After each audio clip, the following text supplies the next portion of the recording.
Nous avons été accueillis aujourd'hui dans les locaux de la concession automobile Renault Chanoine de Dreux. Dès notre arrivée, nous observons le showroom.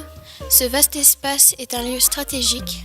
En effet, on y découvre exposés des véhicules neufs qui ont pour but de faire rêver le client. Ce showroom est organisé par les conseillers commerciaux qui sont attentifs à l'image que doit renvoyer l'entreprise.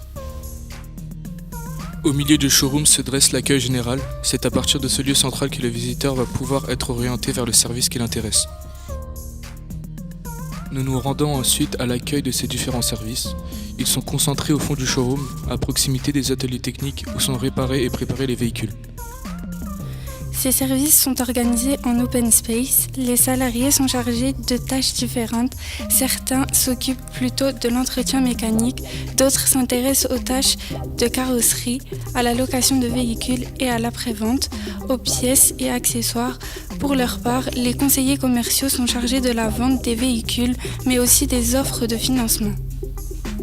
Nous nous dirigeons ensuite vers l'atelier mécanique.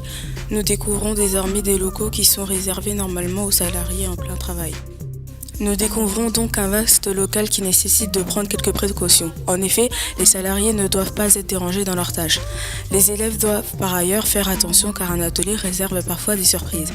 On y trouve de nombreux outils et du matériel spécialisé parfois salissant ou dangereux. Le service Renault Minute permet sans rendez-vous de faire réparer son véhicule le plus rapidement possible. En face, le service pare-brise s'active à l'écart pour éviter toute salissure. Un peu plus loin, un mécanicien prépare la pose de la batterie électrique sur la Renault Zoé.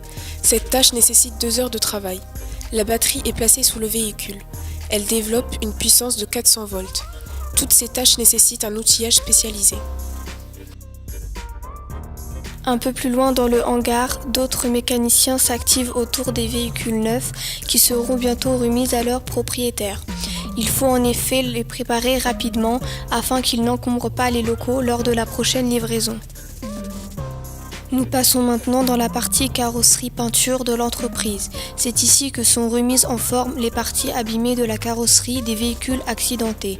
Parfois, les éléments dégradés doivent cependant être changés car ils sont trop détériorés. Cette activité, carrosserie, est indissociable de l'activité peinture.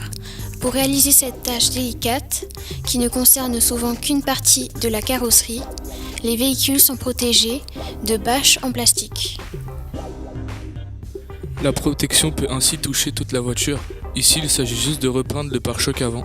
Cela nécessite d'enfermer la voiture emballée dans une pièce qui est chauffée à 25 degrés durant la pose de la peinture.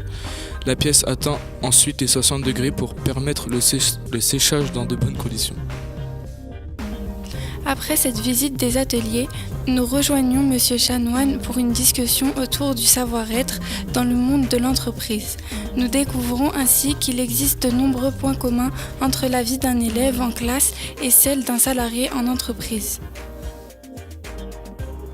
En effet, tout comme l'élève à l'école, le salarié doit répondre à une charte non écrite mais coutumière qui lui assure de bien vivre son métier.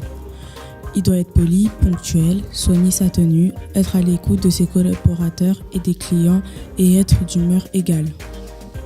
Par ailleurs, être salarié, c'est être en formation permanente. Il faut sans cesse se renouveler pour rester compétent dans son domaine. Tout au long de leur vie, les salariés de l'entreprise partent en formation pour s'améliorer et acquérir de nouvelles compétences.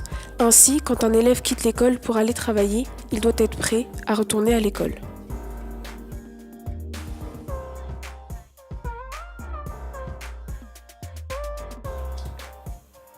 Pour résumer, nous avons aujourd'hui découvert que pour réussir dans son travail, il faut être exigeant avec soi-même, être respectueux et à l'écoute des autres, être prêt à apprendre encore et toujours.